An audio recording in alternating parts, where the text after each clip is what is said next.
2025 बस अब तो आ ही गया है, दरवाजे पर दस्तक दे ही रहा है।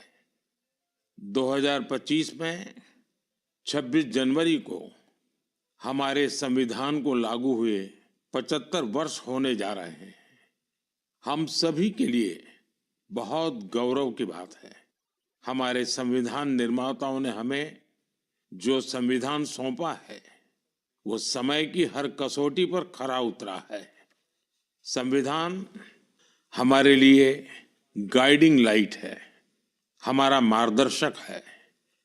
ये भारत का संविधान ही है जिसकी वजह से मैं आज यहाँ हूँ, आपसे बात कर पा रहा हूँ।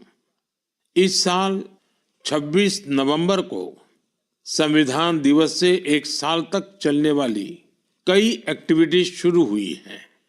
देश के नागरिकों को संविधान की विरासत से जोड़ने के लिए constitution75.com नाम से एक खास वेबसाइट भी बनाई गई है। इसमें आप संविधान की प्रस्तावना पढ़कर अपना वीडियो अपलोड कर सकते हैं। अलग अलग भाषाओं में संविधान पढ़ सकते हैं। संविधान के बारे में प्रश्न भी पूछ सकते हैं।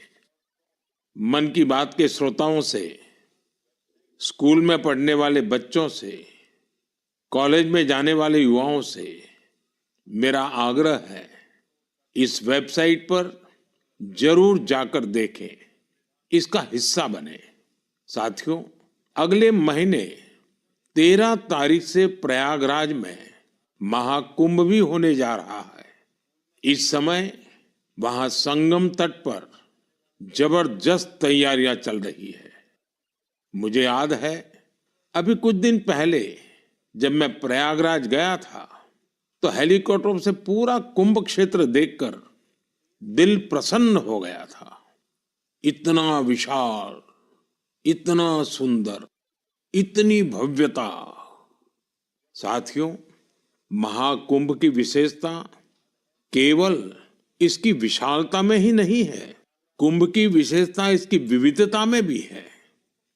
इस आयोजन में करोड़ों लोग एक साथ एकत्रित होते हैं। लाखों संत, हजारों परंपराएं, सैकड़ों संप्रदाय, अनेकों अखाड़े, हर कोई इस आयोजन का हिस्सा बनता है। कहीं कोई भेदभाव नहीं दिखता है। कोई बड़ा नहीं होता है, कोई छोटा नहीं होता है। अनेकता में एकता का ऐसा दृश्य विश्व में कहीं और देखने को नहीं मिलेगा। इसलिए हमारा कुंभ एकता का महाकुंभ भी होता है। इस बार का महाकुंभ भी एकता के महाकुंभ के मंत्र को सशक्त करेगा। मैं आप सबसे कहूंगा, जब हम कुंभ में शामिल हो तो एकता के इस संकल्प को अपने साथ लेकर वापस आए। हम समाज में विभाजन और विद्वेष के भाव को नष्ट करने का संकल्प भी लें। अगर कम शब्दों में मुझे कहना है तो मैं कहूंगा, महाकुंभ का संदेश, एक हो पूरा देश। महाकुंभ का संदेश, एक हो पूरा देश। और अगर दूसरे तरीके से कहना है तो मैं कहूंगा, गंगा की अविरल धारा, न बटे समाज हमारा। गंगा की अविरल धारा, न बटे समाज हमारा। साथियों, इस बार प्रयागराज में देश और दुनिया के श्रद्धालु डिजिटल महाकुंभ के भी साक्षी बनेंगे। डिजिटल नेविगेशन की मदद से आपको अलग अलग घाट, मंदिर, साधुओं के अखाड़ों तक पहुंचने का रास्ता मिलेगा। यही नेविगेशन सिस्टम आपको पार्किंग तक पहुंचने में भी मदद करेगा। पहली बार कुंभ आयोजन में एआई चैटबॉट का प्रयोग होगा। एआई चैटबॉट के माध्यम से 11 भारतीय भाषाओं में कुंभ से जुड़ी हर तरह की जानकारी हासिल की जा सकेगी। इस चैटबॉट से कोई भी टेक्स्ट टाइप करके या बोलकर किसी भी तरह की मदद मांग सकता है। पूरा मेला क्षेत्र को एआई पावर्ड कैमरा से कवर किया जा रहा है। कुंभ में अगर कोई अपने परिचित से बिछड़ जाएगा तो इन कैमरों से उन्हें खोजने में भी मदद मिलेगी। श्रद्धालुओं को digital lost and found centre की सुविधा भी मिलेगी। श्रद्धालुओं को मोबाइल पर गवर्नमेंट अप्रूव्ड टूर पैकेजेस, ठहरने की जगह और होम स्टे के बारे में भी जानकारी दी जाएगी। आप भी महाकुंभ में जाएं तो इन सुविधाओं का लाभ अवश्य उठाएं। और हाँ, हैशटैग एकता का महाकुंभ के साथ अपनी सेल्फी जरूर अपलोड करिएगा। साथियों, मन की बात यानी MKB में अब बात KTB की। जो बड़े बुजुर्ग हैं उनमें से बहुत से लोगों को KTB के बारे में पता नहीं होगा, लेकिन जरा बच्चों से पूछिए। KTB उनके बीच बहुत ही सुपरहिट है। KTB यानी क्रश, त्रुश और बाल्टी बॉय। आपको शायद पता होगा, बच्चों की पसंदीदा एनिमेशन सीरीज और उसका नाम है KTB भारत है हम। और अब इसका दूसरा सीजन भी आ गया है।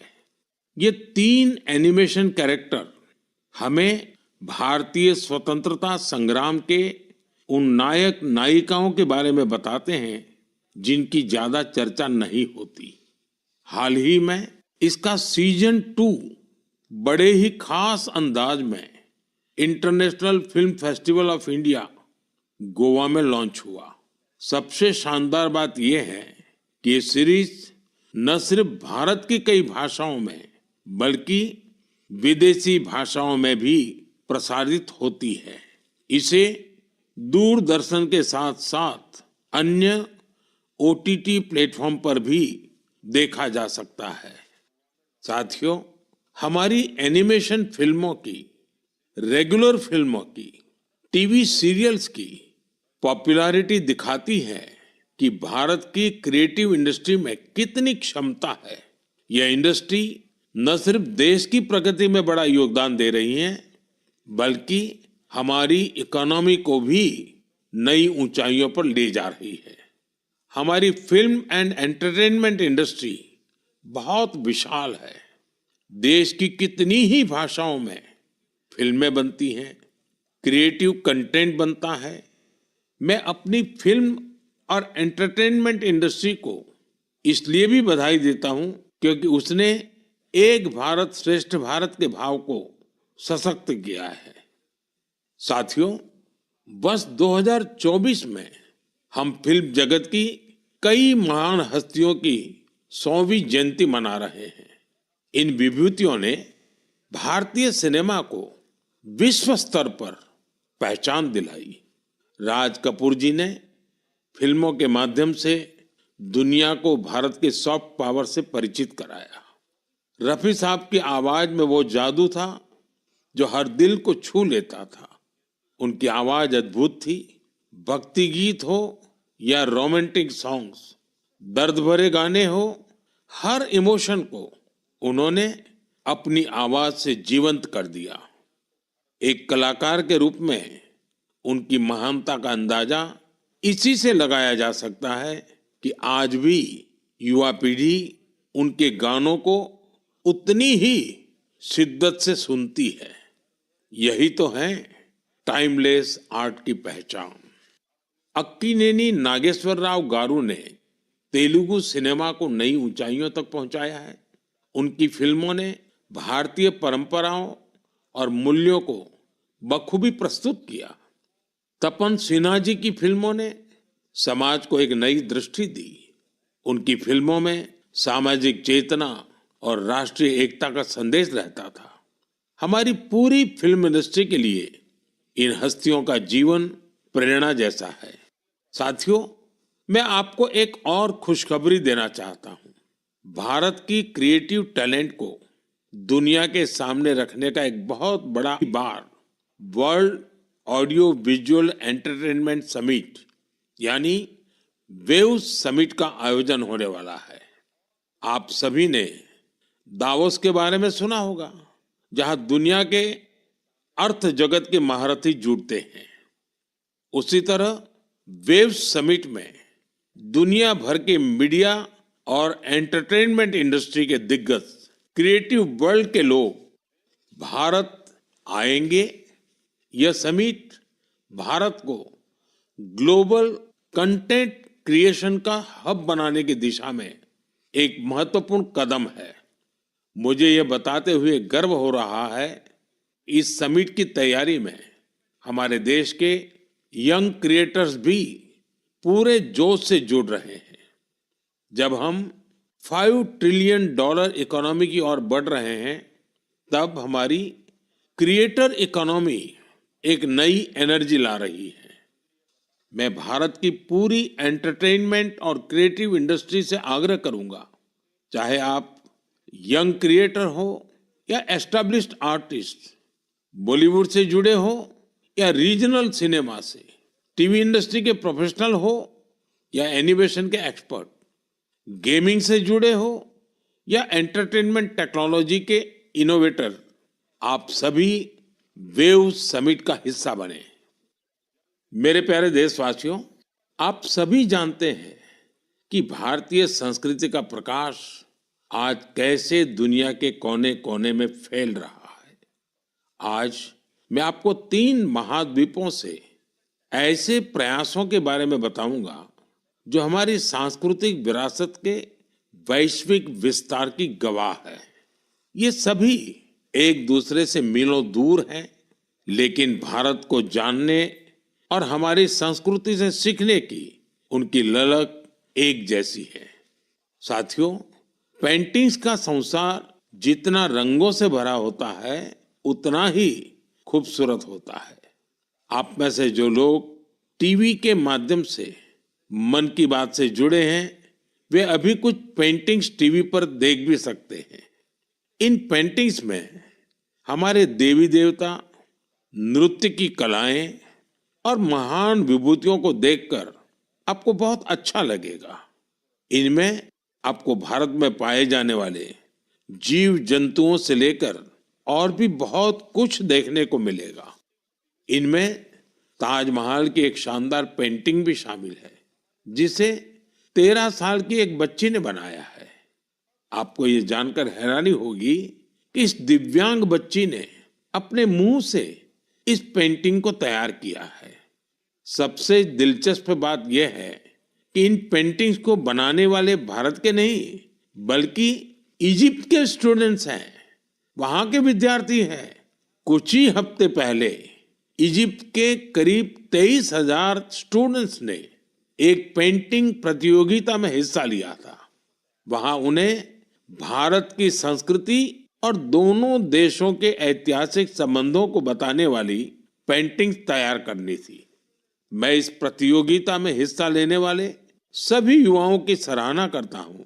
उनकी क्रिएटिविटी की जितनी भी प्रशंसा की जाए वो कम है। साथियों, दक्षिण अमेरिका का एक देश है पराग्वे। वहां रहने वाले भारतीयों की संख्या 1000 से ज्यादा नहीं होगी। पराग्वे में एक अद्भुत प्रयास हो रहा है। वहां भारतीय दूतावास में Erica Huber free Ayurveda consultation देती है। आयुर्वेद की सलाह लेने के लिए आज उनके पास स्थानीय लोग भी बड़ी संख्या में पहुंच रहे हैं। एरिका ह्यूबर ने भले ही इंजीनियरिंग की पढ़ाई की हो, लेकिन उनका मन तो आयुर्वेद में ही बसता है। उन्होंने आयुर्वेद से जुड़े कोर्सेज किए थे और समय के साथ वे इसमें पारंगत होती चली गई। साथियों, ये हमारे लिए बहुत गर्व की बात है कि दुनिया की सबसे प्राचीन भाषा तमिल है और हर हिंदुस्तानी को इसका गर्व है। दुनिया भर के देशों में इसे सीखने वालों की संख्या लगातार बढ़ रही है। पिछले महीने के आखिर में फिजी में भारत सरकार के सहयोग से तमिल टीचिंग प्रोग्राम शुरू हुआ। बीते 80 वर्षों में यह पहला अवसर है जब फिजी में तमिल के ट्रेन टीचर्स इस भाषा को सिखा रहे हैं। मुझे ये जानकर अच्छा लगा कि आज फिजी के स्टूडेंट्स तमिल भाषा और संस्कृति को सीखने में काफी दिलचस्पी ले रहे हैं। साथियों, ये बातें, ये घटनाएं सिर्फ सफलता की कहानियां नहीं है, ये हमारी सांस्कृतिक विरासत की भी गाथाएं हैं। ये उदाहरण हमें गर्व से भर देते हैं। आर्ट से आयुर्वेद तक और लैंग्वेज से लेकर म्यूजिक तक भारत में इतना कुछ है जो दुनिया में छा रहा है। साथियों, सर्दी के इस मौसम में देश भर से खेल और फिटनेस को लेकर कई एक्टिविटीज हो रही हैं। मुझे खुशी है कि लोग फिटनेस को अपनी दिनचर्या का हिस्सा बना रहे हैं। कश्मीर में स्कीइंग से लेकर गुजरात में पतंगबाजी तक हर तरफ खेल का उत्साह देखने को मिल रहा है। संडे ऑन साइकिल और साइकिलिंग ट्यूसडे जैसे अभियानों से साइकिलिंग को बढ़ावा मिल रहा है। साथियों, अब मैं आपको एक ऐसी अनोखी बात बताना चाहता हूं जो हमारे देश में आ रहे बदलाव और युवा साथियों के जोश और जज्बे का प्रतीक है। क्या आप जानते हैं कि हमारे बस्तर में एक अनूठा ओलंपिक शुरू हुआ है? जी हाँ, पहली बार हुए बस्तर ओलंपिक से बस्तर में एक नई क्रांति जन्म ले रही है। मेरे लिए ये बहुत ही खुशी की बात है कि बस्तर ओलंपिक का सपना साकार हुआ है। आपको भी ये जानकर अच्छा लगेगा कि यह उस क्षेत्र में हो रहा है जो कभी माओवादी हिंसा का गवाह रहा है। बस्तर ओलंपिक का शुभंकर है वन भैंसा और पहाड़ी मैना। इसमें बस्तर की समृद्ध संस्कृति की झलक दिखती है। इस बस्तर खेल महाकुंभ का मूल मंत्र है करसायता बस्तर, बरसायता बस्तर, यानी खेलेगा बस्तर, जीतेगा बस्तर। पहली ही बार में बस्तर ओलंपिक में 7 जिलों के 1,65,000 खिलाड़ियों ने भाग लिया है। यह सिर्फ एक आंकड़ा नहीं है, यह हमारे युवाओं के संकल्प की गौरव गाथा है। एथलेटिक्स, तीरंदाजी, badminton, football, hockey, weightlifting, karate, kabaddi, kho kho और वॉलीबॉल, हर खेल में हमारे युवाओं ने अपनी प्रतिभा का परचम लहराया है। कारी कश्यप जी की कहानी मुझे बहुत प्रेरित करती है। एक छोटे से गांव से आने वाली कारी जी ने तीरंदाजी में रजत पदक जीता है। वे कहती है, बस्तर ओलंपिक ने हमें सिर्फ खेल का मैदान ही नहीं, जीवन में आगे बढ़ने का अवसर दिया है। सुकमा की पायल कवासी जी की बात भी कम प्रेरणादायक नहीं है। जेवलिन थ्रो में स्वर्ण पदक जीतने वाली पायल जी कहती हैं, अनुशासन और कड़ी मेहनत से कोई भी लक्ष्य असंभव नहीं है। सुकमा के दोरनापाल के पुनेम सन्ना जी की कहानी तो नए भारत की प्रेरक कथा है। एक समय नक्सली प्रभाव में आए पुनेम जी आज व्हील चेयर पर दौड़कर मेडल जीत रहे हैं। उनका साहस और हौसला हर किसी के लिए प्रेरणा है। कोंडा गांव के तीरंदाज रंजू सौरी जी को बस्तर यूथ आइकॉन चुना गया है। उनका मानना है बस्तर ओलंपिक दूर दराज के युवाओं को राष्ट्रीय मंच तक पहुंचाने का अवसर दे रहा है। साथियों, बस्तर ओलंपिक केवल एक खेल आयोजन नहीं है, यह एक ऐसा मंच है जहां विकास और खेल का संगम हो रहा है, जहां हमारे युवा अपनी प्रतिभा को निखार रहे हैं और एक नए भारत का निर्माण कर रहे हैं। मैं आप सभी से आग्रह करता हूं, अपने क्षेत्र में ऐसे खेल आयोजनों को प्रोत्साहित करें। हैशटैग खेलेगा भारत जीतेगा भारत के साथ अपने क्षेत्र की खेल प्रतिभाओं की कहानियां साझा करें। स्थानीय खेल प्रतिभाओं को आगे बढ़ने का अवसर दें। याद रखिए, खेल से न केवल शारीरिक विकास होता है, बल्कि ये स्पोर्ट्समैन स्पिरिट से समाज को जोड़ने का भी एक सशक्त माध्यम है। तो खूब खेलिए, खूब खेलिए। मेरे प्यारे देशवासियों, भारत की दो बड़ी उपलब्धियां आज विश्व का ध्यान आकर्षित कर रही हैं। इन्हें सुनकर आपको भी गर्व महसूस होगा। ये दोनों सफलताएं स्वास्थ्य के क्षेत्र में मिली हैं। पहली उपलब्धि मिली है मलेरिया से लड़ाई में। मलेरिया की बीमारी 4000 वर्षों से मानवता के लिए एक बड़ी चुनौती रही है। आजादी के समय भी यह हमारी सबसे बड़ी स्वास्थ्य चुनौतियों में से एक थी। 1 महीने से लेकर 5 साल तक के बच्चों की जान लेने वाली सभी संक्रामक बीमारियों में मलेरिया का तीसरा स्थान है।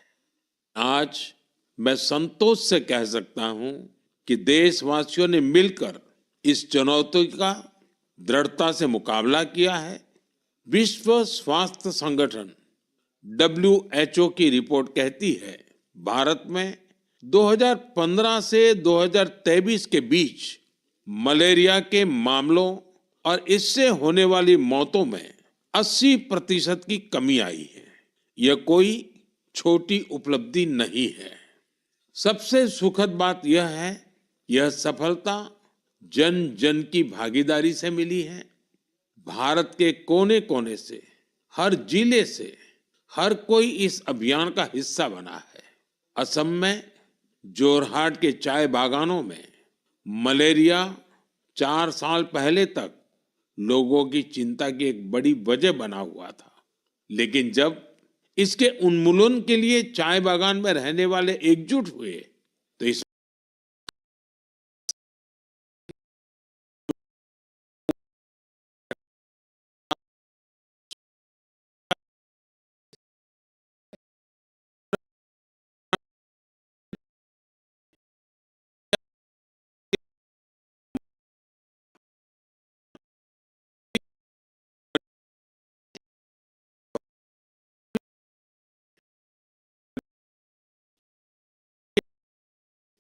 संदेशों पर जोर दिया गया, जिससे मच्छरों की ब्रीडिंग कम करने में काफी मदद मिली है।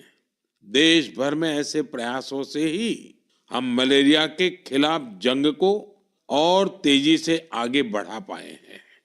साथियों, अपनी जागरूकता और संकल्प शक्ति से हम क्या कुछ हासिल कर सकते हैं, इसका दूसरा उदाहरण है कैंसर से लड़ाई। दुनिया के मशहूर मेडिकल जर्नल लैंसेट की स्टडी वाकई बहुत उम्मीद बढ़ाने वाली है। इस जर्नल के मुताबिक अब भारत में समय पर कैंसर का इलाज शुरू होने की संभावना काफी बढ़ गई है। यह है काला हांडी की सब्जी क्रांति। जहां कभी किसान पलायन करने को मजबूर थे, वहीं आज काला हांडी का गोला मुंडा ब्लॉक एक वेजिटेबल हब बन गया है। यह परिवर्तन कैसे आया? इसकी शुरुआत सिर्फ 10 किसानों के एक छोटे से समूह से हुई। इस समूह ने मिलकर एक FPO किसान उत्पाद संघ की स्थापना की, खेती में आधुनिक तकनीक का इस्तेमाल शुरू किया और आज उनका ये FPO करोड़ों का कारोबार कर रहा है। आज 200 से अधिक किसान इस FPO से जुड़े हैं, जिनमें 45 महिला किसान भी हैं। ये लोग मिलकर 200 एकड़ में टमाटर की खेती कर रहे हैं, 150 एकड़ में करेले का उत्पादन कर रहे हैं। अब इस FPO का सालाना टर्नओवर भी बढ़कर 1.5 करोड़ से ज्यादा हो गया है। आज काला हांडी की सब्जियां न केवल ओडिशा के विभिन्न जिलों में, बल्कि दूसरे राज्यों में भी पहुंच रही है और वहां का किसान अब आलू और प्याज की खेती की नई तकनीकें सीख रहा है। साथियों, काला हांडी की यह सफलता हमें सिखाती है कि संकल्प शक्ति और सामूहिक प्रयास से क्या नहीं किया जा सकता। मैं आप सभी से आग्रह करता हूं, अपने क्षेत्र में एफपीओ को प्रोत्साहित करें, किसान उत्पादक संगठनों से जुड़े और उन्हें मजबूत बनाएं। याद रखिए, छोटी शुरुआत से भी बड़े परिवर्तन संभव है। हमें बस दृढ़ संकल्प और टीम भावना की जरूरत है। साथियों, आज की मन की बात में हमने सुना कि कैसे हमारा भारत विविधता में एकता के साथ आगे बढ़ रहा है। चाहे वो खेल का मैदान हो या विज्ञान का क्षेत्र, स्वास्थ्य हो या शिक्षा, हर क्षेत्र में भारत नई ऊंचाइयों को छू रहा है। हमने एक परिवार की तरह मिलकर हर चुनौती का सामना किया और नई सफलताएं हासिल की। 2014 से शुरू हुए मन की बात के 116 एपिसोड में मैंने देखा है कि मन की बात देश की सामूहिक शक्ति का एक जीवंत दस्तावेज बन गया है। आप सभी ने इस कार्यक्रम को अपनाया, अपना बनाया। हर महीने आपने अपने विचारों और प्रयासों को साझा किया। कभी किसी यंग इनोवेटर के आइडिया ने प्रभावित किया, तो कभी किसी बेटी की अचीवमेंट ने गौरवान्वित किया। यह आप सभी की भागीदारी है जो देश के कोने कोने से पॉजिटिव एनर्जी को एक साथ लाती है। मन की बात इसी पॉजिटिव एनर्जी के एम्प्लीफिकेशन का मंच बन गया है। और अब 2025 दस्तक दे रहा है। आने वाले साल में मन की बात के माध्यम से हम और भी इंस्पायरिंग प्रयासों को साझा करेंगे। मुझे विश्वास है कि देशवासियों की पॉजिटिव सोच और इनोवेशन की भावना से भारत नई ऊंचाइयों को छुएगा। आप अपने आसपास के यूनिक प्रयासों को हैशटैग मन की बात के साथ शेयर करते रहिए। मैं जानता हूं कि अगले साल की हर मन की बात में हमारे पास एक दूसरे से साझा करने के लिए बहुत कुछ होगा। आप सभी को 2025 की ढेर सारी शुभकामनाएं। स्वस्थ रहें, खुश रहें। फिट इंडिया मूवमेंट में आप भी जुड़ जाइए। खुद को भी फिट रखिए, जीवन में प्रगति करते रहें। बहुत बहुत धन्यवाद।